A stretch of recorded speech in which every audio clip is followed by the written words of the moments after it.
mostrando amor, tu gracia, tu gracia, tu gracia, delante de mí, postrado cantaré, me salvas, me sanas, tu cruz vida me da, más grande amor no hay, tu gracia. La muerte tú venciste, Dios, gloriosa cruz me restauró, tu canto está hoy sobre mí, es tu gracia. Tu gracia, delante de mi rey, postrado cantaré, me salvas, me sanas, tu cruz vida me da, más grande amor no hay, tu gracia.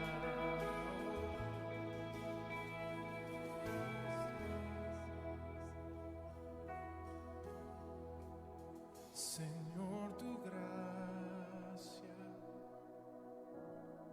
trae arrepentimiento. Señor, tu gracia trae arrepentimiento. Oh, danos gracia y arrepentimiento. Oh, danos gracia, oh, y arrepentimiento. Oh, tu gracia, delante de mi rey, postrado cantaré, me salvas, me sanas, tu cruz vida me da, más grande amor no hay, tu gracia, delante de mi rey, postrado cantaré, me salvas, me sanas, tu cruz vida me da, más grande amor no hay, tu gracia, oh Señor.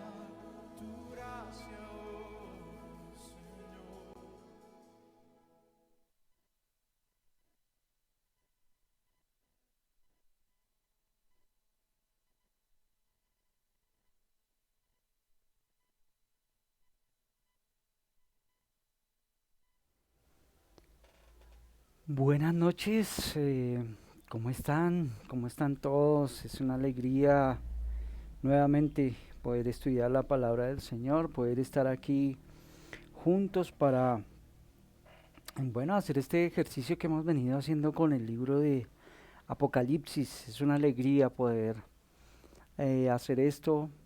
Tengo que decirles, mis hermanos, que yo he sido tremendamente edificado con el estudio. Así que espero que también pues lo haya sido para usted.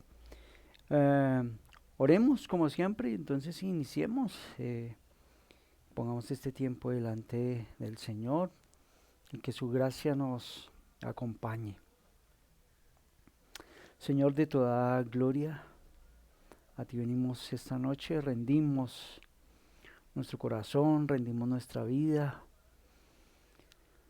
Señor, queremos expresarte esta noche nuestro agradecimiento por todo lo bueno que eres y hoy especialmente porque nos sigues proveyendo el tiempo, nos sigues dando el tiempo para estudiar Apocalipsis, para poder madurar nuestro pensamiento, para cada día más poder informarnos con tu palabra.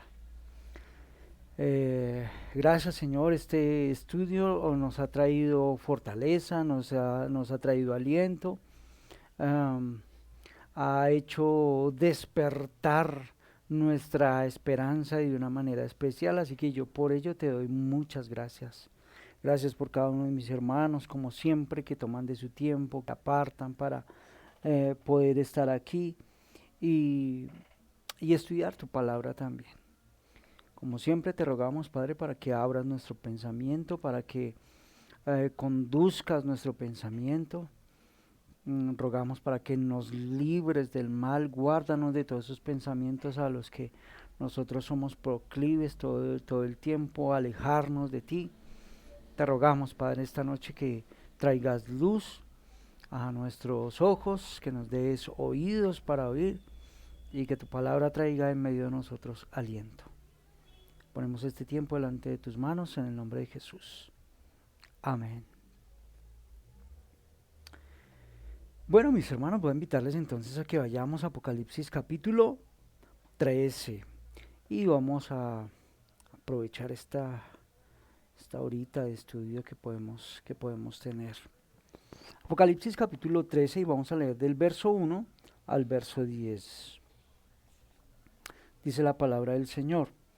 El dragón se paró sobre la arena del mar, y vi que subía del mar una bestia que tenía 10 cuernos y 7 cabezas en sus cuernos.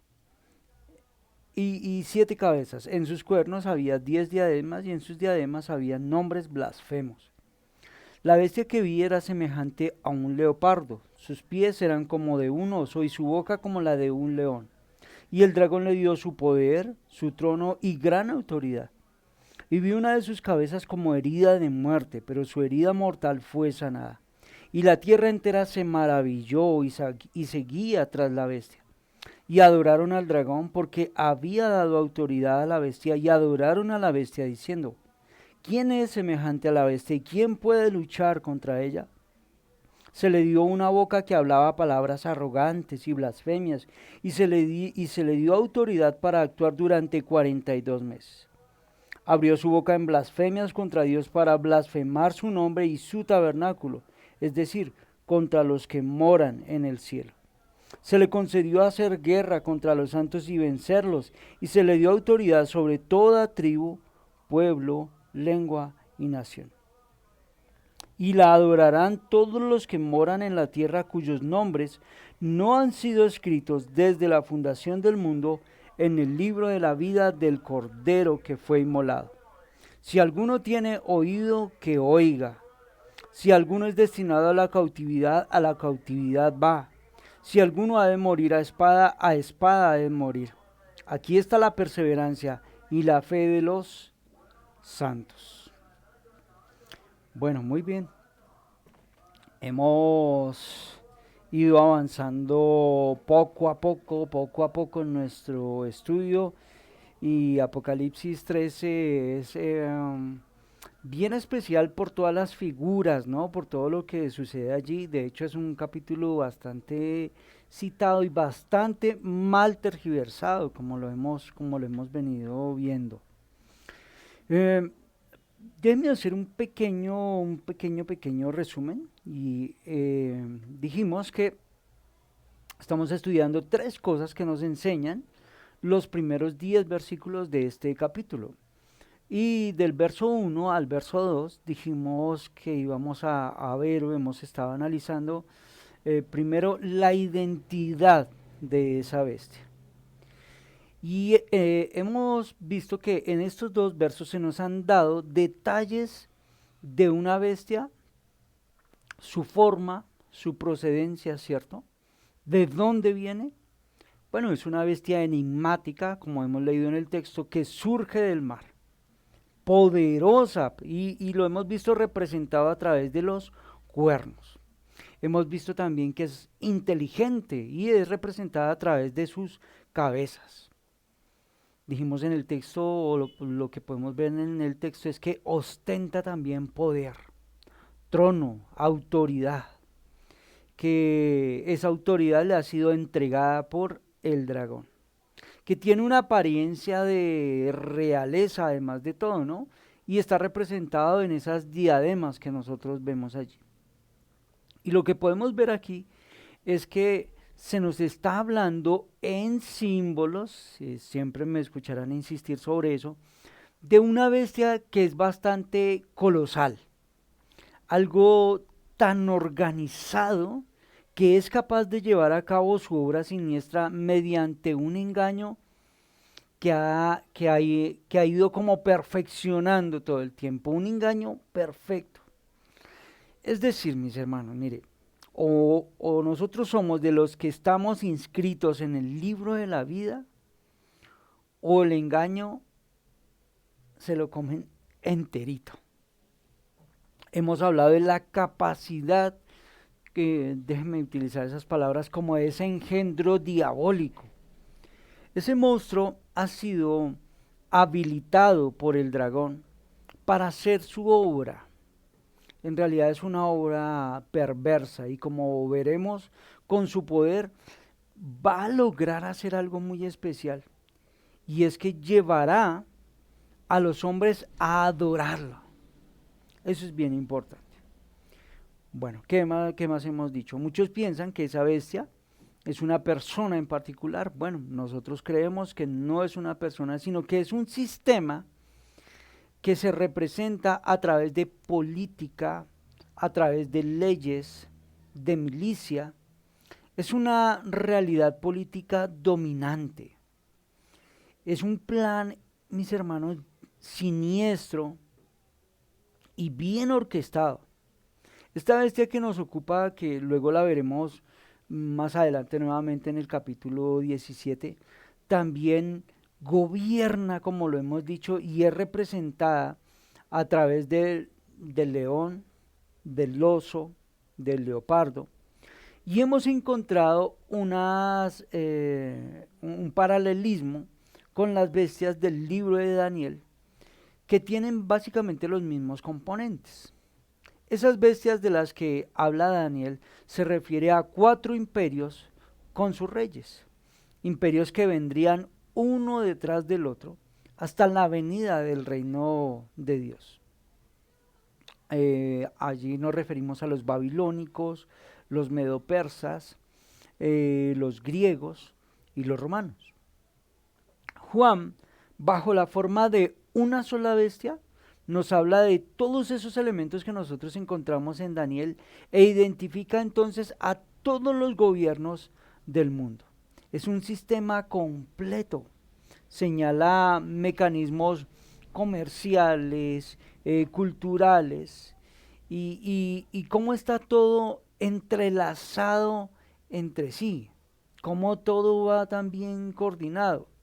De manera que nosotros estamos hablando de una sola influencia, una sola bestia, un solo agente, pero que se manifiesta de muchas formas a lo largo de toda la historia.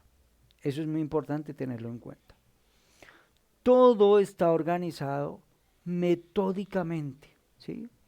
Cuando hay que perseguir a los cristianos de los primeros siglos, por ejemplo, con una lanza para crucificarlos y todo lo que hemos hablado de ellos, pues lo va a hacer. Quizás hoy nosotros no lo vemos actuar de esa manera, o por lo menos quizás de este lado del mundo no lo vemos actuar de esa manera. Del otro lado, la cosa es como a otro precio. En el siglo XVI tampoco fue así. Si nosotros hiciéramos un estudio y nos fuéramos a ver, por ejemplo, la iglesia en el siglo VIII, allí había un método para perseguir a la iglesia de ese momento, ¿sí? Con esas características. Si nos pasamos al siglo XII, era otro método. Bueno, se va adaptando a esos métodos, las corrientes, las culturas. ¿Y por qué razón? Bueno, porque él mismo va imponiendo esos métodos y esas corrientes, ¿sí? esta bestia siempre ha tenido influencia sobre los pueblos, sobre las naciones. Dirige el camino por el que todos tienen que andar y andan ahí como unos borregos, aunque no lo puedan ver. Se está refiriendo a un mundo marcado por sus modas, por sus pensamientos, haciendo que el mundo someta a su conveniencia a todos los habitantes. Repito, mis hermanos, esta bestia no es alguien en concreto, no es un gobierno en concreto, sino que se manifiesta por todo lugar, ejerciendo una influencia siempre sobre todas las sociedades. Y recordemos que esta influencia la ha puesto él mismo. Cuando estamos hablando del dragón, estamos hablando de Satanás. O sea que Satanás siempre ha obrado, en este momento está obrando en todo el mundo con todos sus tentáculos y en todos los niveles para cumplir sus propósitos diabólicos. Entonces vamos viendo que la bestia que sale del mar va a ser gala de una fuerza bruta. La que sale de la tierra, como veremos que se aparece como el falso profeta, que ostenta también el poder del engaño. Aquí es importante hacer una advertencia, porque no sé si ustedes han notado que nosotros podríamos desviarnos, hablar tanto de la bestia, concentrarnos tanto sobre la bestia, y desviarnos y no ver a Cristo, no ver el plan de Cristo como el soberano absoluto, sino que podríamos más bien pensar que el absoluto es el dragón, y con eso debemos tener cuidado. Algunos como que terminan haciendo un culto es al dragón, y con eso nosotros debemos estar muy alertas. Si bien estamos viendo que es un enemigo poderoso, que es un enemigo real que está en acción, no debemos olvidar que solo hay uno que es soberano y que gobierna sobre todo. ¿Qué hace? ¿Qué hace? ¿A qué se dedica? Y esto nos va a llevar al segundo punto del bosquejo. El segundo punto del bosquejo es la actividad de la bestia. Eso lo vamos a encontrar nosotros del verso 3 al verso 8 y nos vamos a detener sobre ello como siempre. El tercer punto, para los que toman apunte y de pronto lo han olvidado, es la respuesta que Dios espera de los creyentes con respecto a esta primera bestia. ¿Listo? Bueno. Entonces, aquí se nos está mostrando, se nos está enseñando cuál es la actividad de esa bestia que subió del mar. Entonces, vamos a concentrarnos en ello. Mire, es interesante que esta bestia que Juan vio tiene 7 cabezas y 10 cuernos.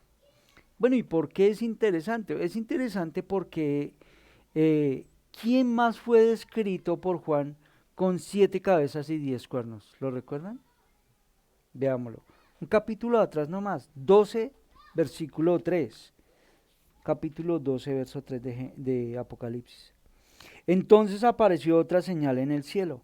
He aquí un gran dragón rojo que tenía 7 cabezas y 10 cuernos, y sobre sus cabezas había 7 diademas. ¿Lo notan? Juan vio un gran dragón, y ya hemos hablado de todo eso, un dragón escarlata. Satanás, que tenía 7 cabezas y 10 cuernos, y en sus cabezas 7 diademas. Y cuando nosotros venimos a ver esta bestia, resulta que esta bestia es la viva imagen de Satanás. Por eso es que Juan los ve como iguales. Una bestia es el reflejo de la otra, Satanás. Hemos referido que este capítulo describe los designios de Satanás de luchar contra unas personas en especial, y es el pueblo de Dios, que va a intentar plagiar a Dios. Entonces, por medio de la bestia, literalmente desea ocupar el lugar de Cristo. Y esto resulta evidente en sus repetidos intentos de asumir ese aspecto de Cristo. Vimos algunos ejemplos hace 8 días, hace 15 días, que indican una parodia satánica, cómo hay una imitación de parte de Satanás, pero que en realidad es simplemente una imitación, digámoslo, burlesca. ¿Mm? Es una parodia lo que él hace. Y lo que estamos viendo aquí es una, vuelvo a decir, una imitación burla de la Trinidad. Satanás quiere engañar al mundo haciéndose pasar por el Dios Trino. Satanás, en una Trinidad impía, quiere suplantar a Dios el Padre. Esta bestia que sube del mar quiere suplantar en esta Trinidad impía al Dios Hijo. La bestia que sube de la tierra, como lo veremos después, quiere suplantar en esta Trinidad al Espíritu Santo. Vamos a analizar eso. Mire, la visión conduce a Juan a la observación de una de esas cabezas, que parece como herida de muerte. Leamos nuevamente el verso 13:3. Y vi una de sus cabezas como herida de muerte, pero su herida mortal fue sanada, y la tierra entera se maravilló y seguía tras la bestia. Aparece como herida de muerte. La lectura del texto griego refiere esas palabras, herida de muerte, como muerta de muerte, es lo que se puede traducir. Por eso nosotros tenemos la traducción de esta manera, como herida de muerte. Y aquí seguimos viendo la parodia, la burla de cómo trata de imitar la muerte a la vida de Cristo. Este prodigio engañoso traerá algo, y será la adoración y traerá la admiración del mundo. Luego vamos a detallar eso un poco. Pero, ¿por qué pensamos de ello como una parodia, como una imitación burlesca? Porque, por ejemplo, nosotros en el Evangelio siempre predicamos a un Cristo resucitado. Las personas que han escuchado el Evangelio, que no lo han aceptado, han escuchado hablar del Evangelio de un Cristo resucitado, de un Cristo que resucitó en verdad, que es un hecho real, que es un hecho verídico, histórico que podemos ver. Es más, mire, en el mismo subconsciente de la historia del mundo, cuando se celebra fiesta como Semana Santa, se recuerda ahí está. Eso para indicarnos que la muerte de Cristo fue una muerte real, fue una muerte histórica. Pero usted se da cuenta que, o vamos a notar en el texto, vamos a ir viendo en el texto, que las personas no se vuelven a adorar a Cristo, pero sí se vuelven a adorar a la bestia. Sí se van a volver a adorar a una manifestación engañosa. No se vuelven a Cristo, lo cual es verdadero, su muerte ha sido verdadera, ha quedado demostrada. No, se vuelven hacia la bestia que les está dando una manifestación de engaño. Señalemos que Juan ve una de esas cabezas, de las cabezas de esta bestia, como herida de muerte, es lo que traducimos, ¿cierto? Una de las 7 cabezas de la bestia ha sufrido esa herida. Y lo que llama nuestra atención es que el texto dice, pero su herida mortal fue sanada. Nuevamente, mire su texto. Y vi una de sus cabezas como herida de muerte, pero su herida mortal fue sanada. Algunos comentaristas creen que aquí está haciendo referencia a un golpe que recibió el Imperio Romano con la muerte del emperador Nerón. Resulta que Nerón llegó a ser odiado por su pueblo. Y entonces Nerón, para ganar el favor de ellos, lo que hace este personaje es empezar a culpar a los cristianos y los acusa de algo especial. No sé si ustedes han escuchado por ahí de un incendio que casi que devastó a Roma. Bueno, Nerón va a acusar a los creyentes de haber hecho eso. Por supuesto, no lo habían hecho. Él los empieza a matar, los empieza a perseguir. Los líderes romanos empiezan a acusar a Nerón. Y Nerón lo que hace es descargar su ira contra los creyentes y los empieza a acusar a ellos. Esta historia es bien interesante porque Nerón va a terminar suicidándose. Y cuando Nerón pues muere, por un tiempo esa persecución que él había levantado contra los cristianos, como que cesa un poco, se calma un poco. Y el Imperio Romano pues se había debilitado de tal manera que para ese momento de la historia ese imperio casi que deja de existir.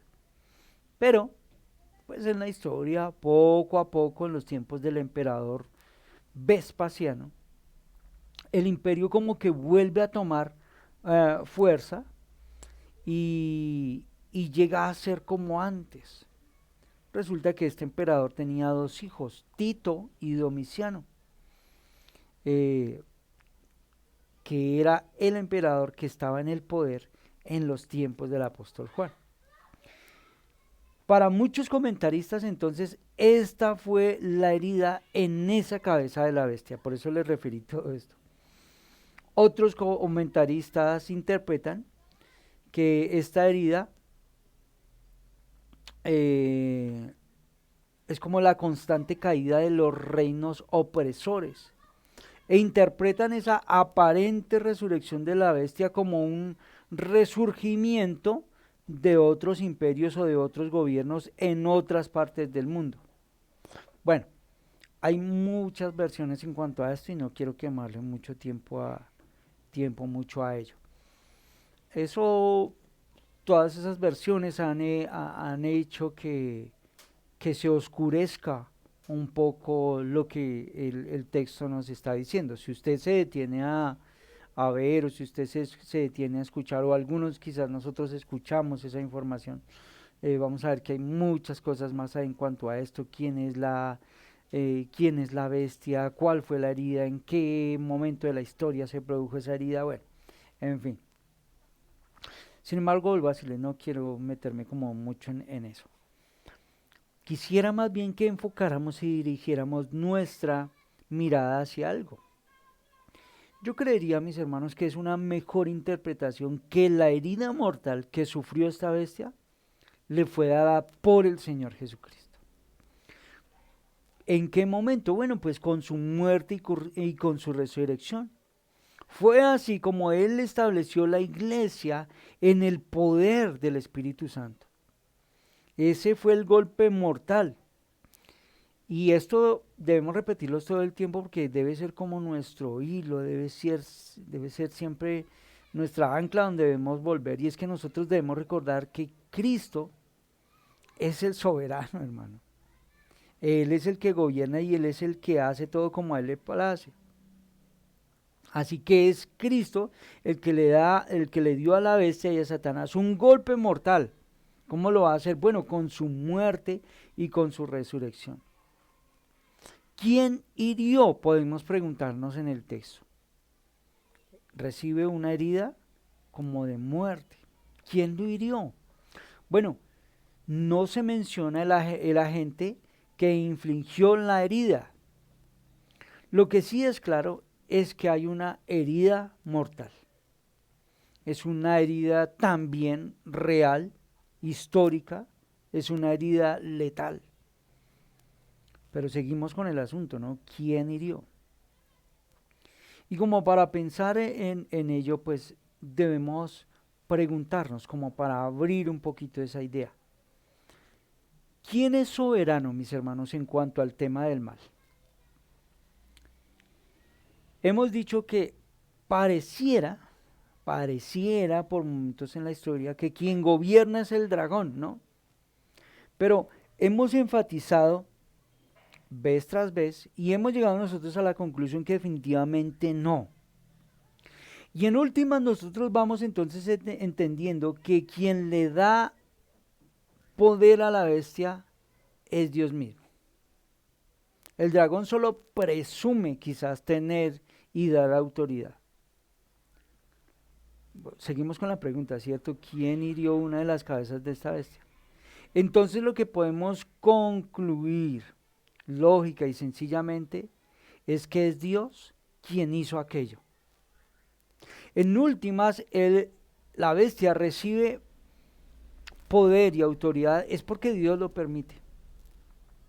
Pero quien hiere también es Dios. Es Dios quien ha hecho eso. Ahora, ¿cómo lo sabemos? Bueno, eso sí podemos tener muchos más datos. Lo sabemos por una promesa primigenia. Las escrituras cuentan cómo Dios pronunció una maldición sobre la serpiente en el jardín del Edén. ¿Se acuerdan? Por la cual la simiente de la mujer aplastaría la cabeza de la serpiente. Y siempre nosotros hemos vuelto una y otra vez a ese texto para recordárnoslo, ¿cierto? Vamos para allá. Génesis 3:15. Ya este texto yo creo que casi que no lo sabemos. Sin embargo, mejor lo leemos. Y pondré enemistad entre tú y la mujer, entre tu simiente y su simiente. Él te herirá en la cabeza, y tú lo herirás en el calcañar. Ahí tenemos una maldición que Dios pronunció sobre esa serpiente. Así que este sistema bestial es herido de muerte. Y afirmamos que el autor intelectual y el autor práctico de esta herida entonces es Dios. Ya se lo había prometido, ya se lo había dicho muchísimo tiempo atrás. Y esto es muy, muy importante, porque esto nos lleva a nosotros a pensar que es Dios quien siempre ha estado en control de todo. Vayamos nuevamente a Apocalipsis y quiero que leamos el verso 14, Apocalipsis 13:14.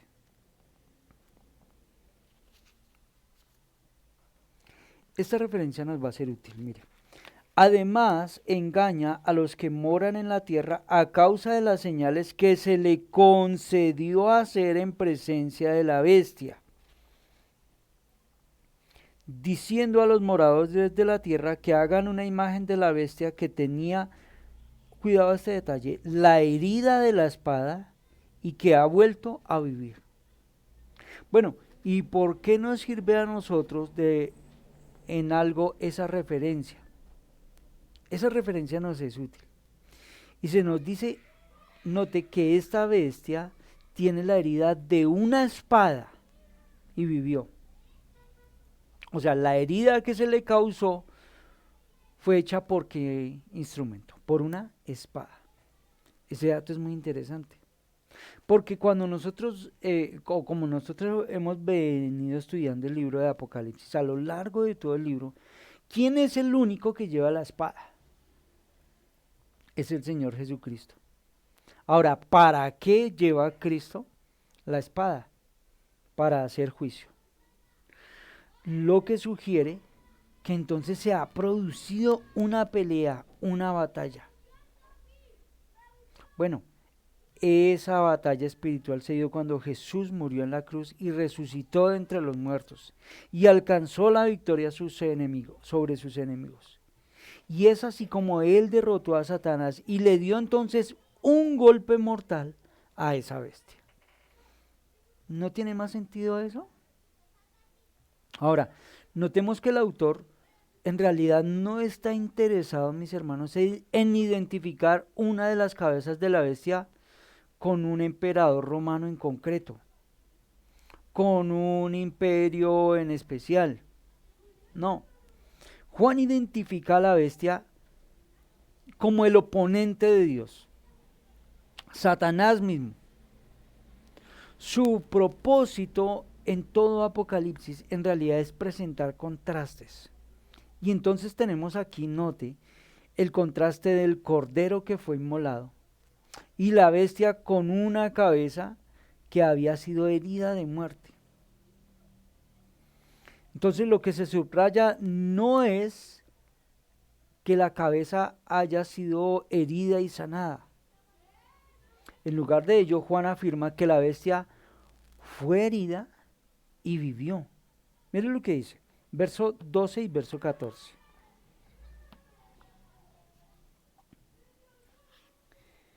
Ejerce toda la autoridad de la primera bestia en su presencia y hace que la tierra y los que moran en ella adoren a la primera bestia cuya herida mortal fue sanada. Verso 14. Además engaña a los que moran en la tierra a causa de las señales que se le concedió hacer en presencia de la bestia, diciendo a los moradores de la tierra que hagan una imagen de la bestia que tenía la herida de la espada y que ha vuelto a vivir. Ahí está la referencia. El mundo entero adoraba, no la cabeza que fue herida y sanó. ¿Sí se dan cuenta? Adoran la bestia que está viva. ¿Qué más dice el texto? El texto nos va a dar una frase bien importante. Pero su herida mortal fue sanada. ¿Cómo es eso? Aunque la herida de Satanás había sido mortal, había sido de muerte, había sido también sanada. Y eso inmediatamente nos causa cierto asombro, ¿no les parece? Pero con esta descripción de Satanás, volvemos al mismo asunto. Juan esboza una parodia de la muerte y la resurrección de Cristo. Y ese lugar es el que la bestia quiere usurpar. Pero su herida mortal fue sanada. Ahora, la pregunta que surge es, ¿cómo sucedió eso? ¿Quién fue el que sanó esa herida, no?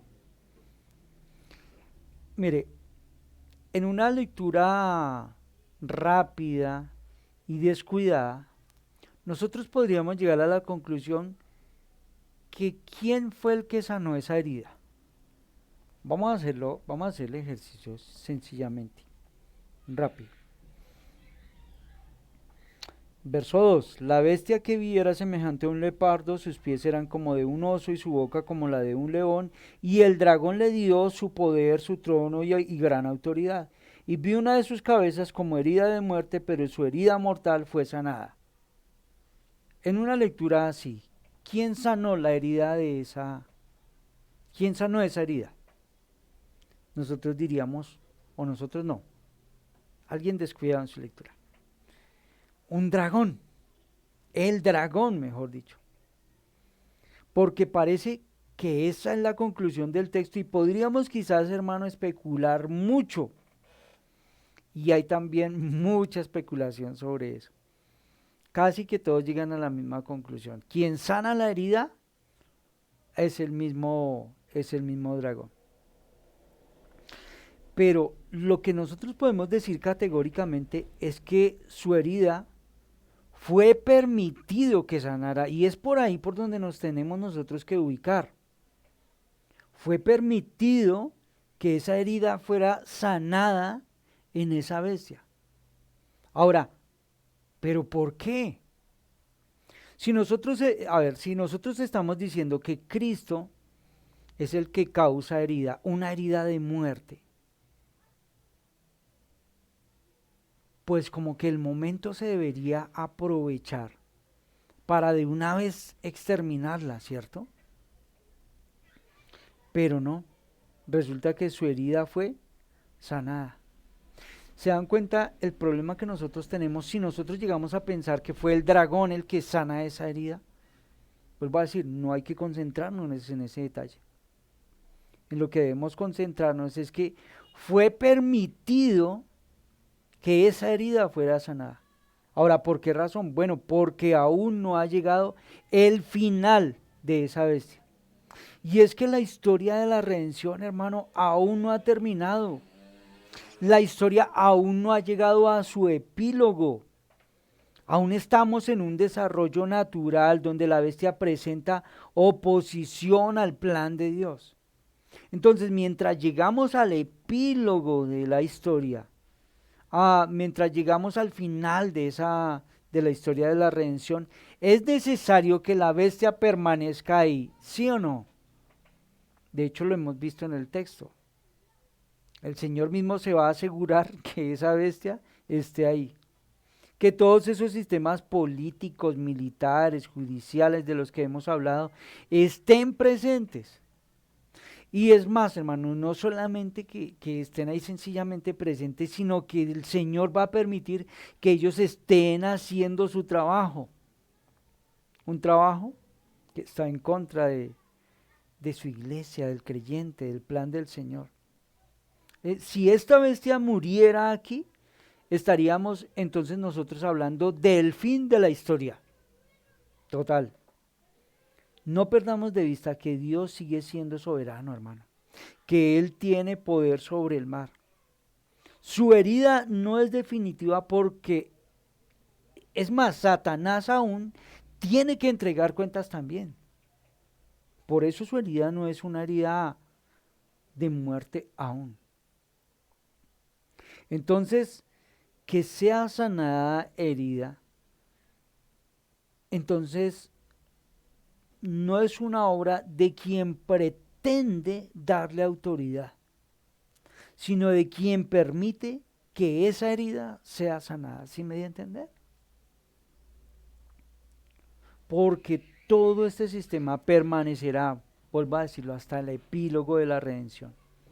¿Por qué? Bueno, hermano, porque Dios lo dijo así. Él es el soberano de la historia y Él es el quien permite que la bestia continúe su curso. Entonces, mire, esta bestia derrotada por la muerte y resurrección de Cristo, y Cristo por medio de su obra en la cruz, rescatará a su pueblo que está bajo el poder de esa bestia. Entonces, viéndose entonces Satanás derrotado, él va a empezar a actuar por medio de todos esos imperios del mundo, buscando destruir la iglesia, buscando destruir a los creyentes, buscando destruir, ¿recuerdan?, a la mujer. Esta bestia, note que ahora parece haber resurgido. Un golpe mortal le fue dado en la cruz de Cristo y después esta bestia como que se vuelve y persigue ahora la descendencia de la mujer, a la iglesia. Pero en realidad lo que esta bestia hace es solamente imitar la resurrección de Cristo. Ella, note que ella quiere hacerle a pensar a los hombres que ella puede resucitar como lo hizo Cristo. Es toda una burla, es toda una parodia para imitar a la Trinidad. Ahora, ¿con qué fin? ¿Con qué fin Satanás quiere imitar la Trinidad? Bueno, mis hermanos, para hacer una de las cosas que se nos dice de ella en estos versos que nosotros acabamos de leer. Hacer que los hombres la adoren. La bestia sobrevive a su herida de muerte y consigue que todo el mundo le siga asombrado. Mire lo que dice el texto. Verso 3. Y vi una de sus cabezas como herida de muerte, pero su herida mortal fue sanada, y la tierra entera se maravilló y seguía tras la bestia. Eso es bien interesante. Lo hace con el propósito de llevar a los hombres a adorarla. Notemos lo que Juan vio. Cristo le había dado un golpe mortal, pero poco después la bestia surge para atacar ahora al pueblo de Dios. Todo el propósito de la bestia al imitar la resurrección de Cristo, al estar resucitado, es mostrarle a su pueblo que cada vez que él cae tiene el poder para resurgir y así entonces poder obtener la adoración de los hombres. Entonces, mis hermanos, para poner todo en el contexto que hemos hablado, puede que esta figura no pretenda ninguna alusión histórica y su propósito más bien sea poner de relieve la tremenda vitalidad de la bestia, que aunque herida, vuelve como con su fuerza renovada. Desde el comienzo de la historia, el estado pagano ha combatido en contra del pueblo de Dios.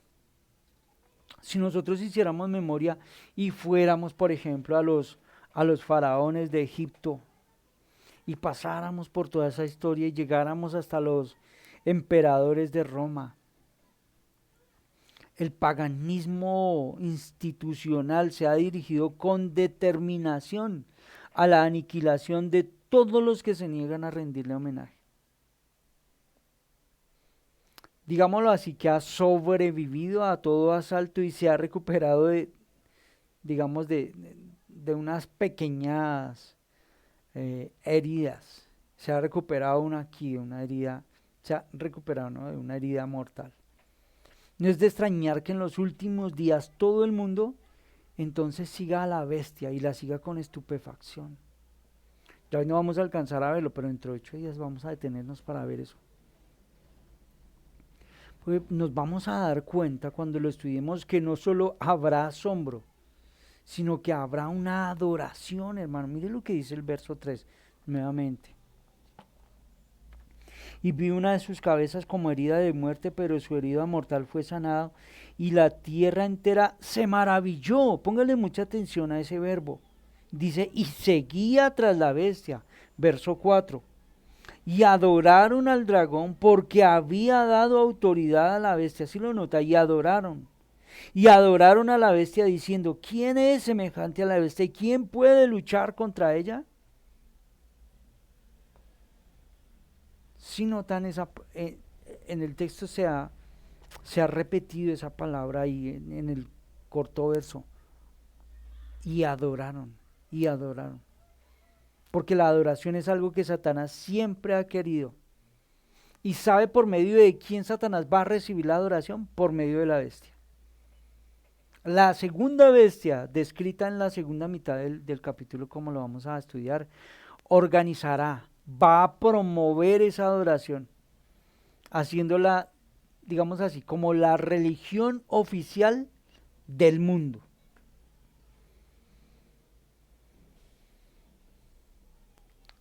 Ahora, nuevamente hago la aclaración y hagamos la puntualidad.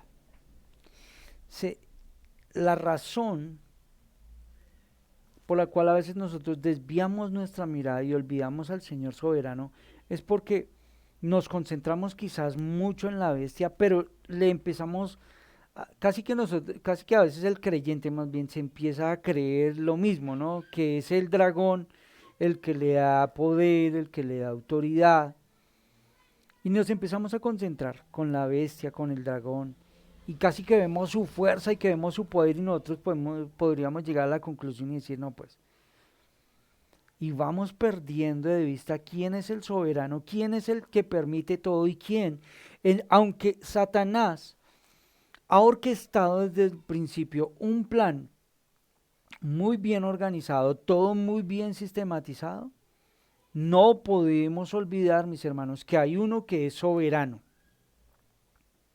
Y que el Señor soberano aún ha permitido ese plan tan bien orquestado, ese plan tan bien organizado. Es el Señor el que está en control de todo ello.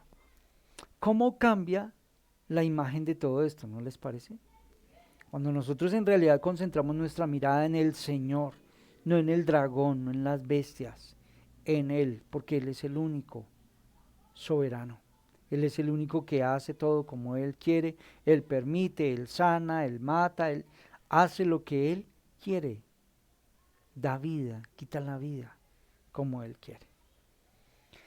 Bueno, mis hermanos, vamos a dejarla hasta aquí por hoy y dentro de 8 días continuamos con nuestro estudio. Oremos.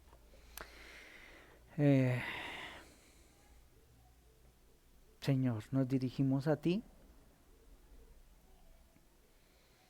y queremos recordar en esta noche unas palabras que cantamos, que muchas veces salen de nuestra boca. Tú eres Rey de Reyes, tú eres Señor de Señores.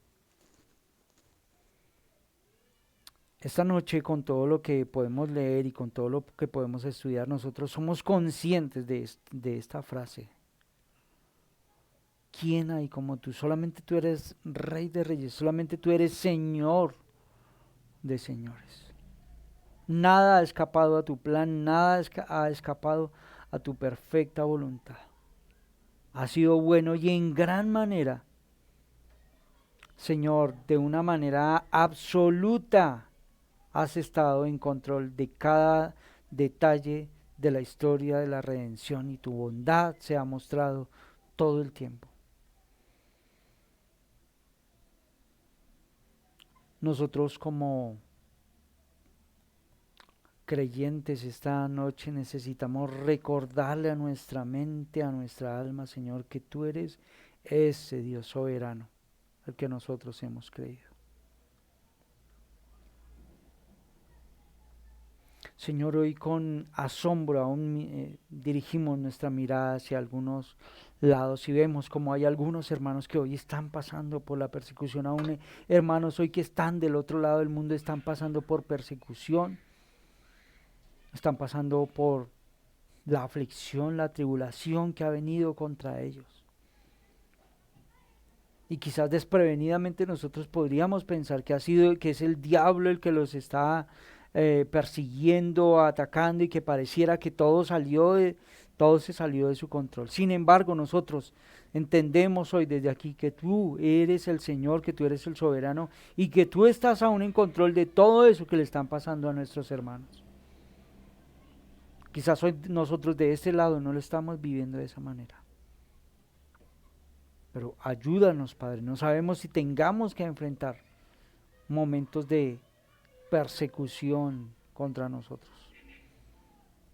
Si llegara a ser así, Padre, que nuestra mente esté clara con respecto a estas verdades que nosotros estamos estudiando aquí.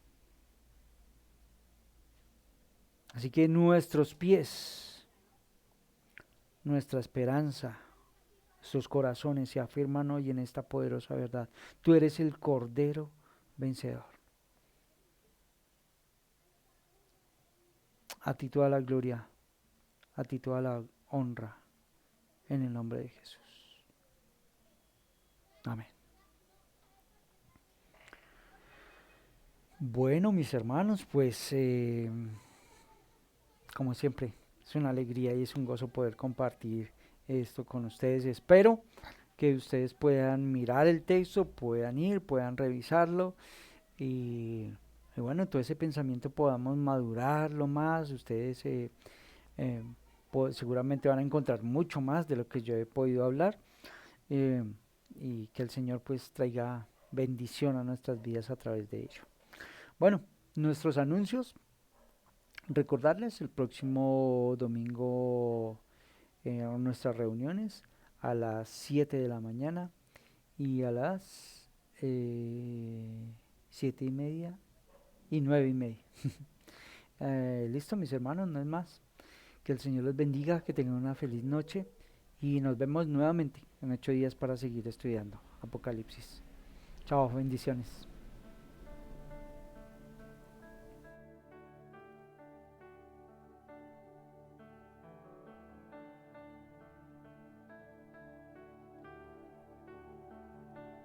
En la oscuridad